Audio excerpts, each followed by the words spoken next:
Lorsqu'un pays commet des atrocités, nous avons toujours des spécialistes qui nous disent « Oui, mais faites attention, il y a une différence entre l'État et le peuple. » Non, il n'y a aucune différence entre l'État et le peuple. Pourquoi? Parce que si nous sommes rigoureux, nous serons capables de faire une nomenclature, une dissection précise de l'État pour se rendre compte que l'État n'est composé que de personnes du peuple.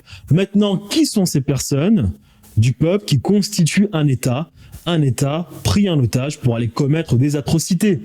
Normalement, dans une société bien corrompue comme toutes les sociétés occidentales, et par extension d'autres sociétés non occidentales, car il faut corrompre les autres, vous avez normalement dans une population 1 à 3% de personnes extrêmement belliqueuses, mal attentionnées, 5 à 10% de personnes froides, calculatrices, manipulatrices. Elles voient une opportunité, elles en ont rien à taper. Cette opportunité a été mise en place par les personnes belliqueuses.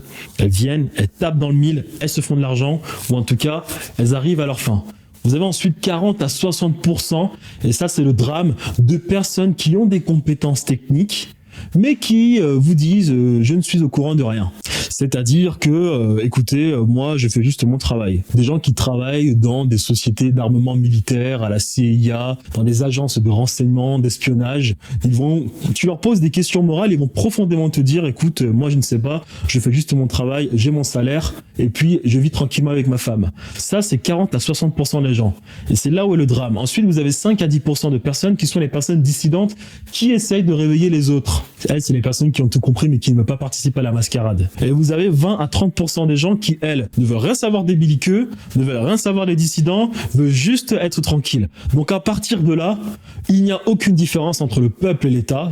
Pardon, l'État est constitué des gens du peuple. Et le drame dans tout ça, c'est que les 40 à 60%, le problème vient d'eux. Et non pas des 1 à 3% de belliqueux et des 5 à 10% de personnes manipulatrices et froides.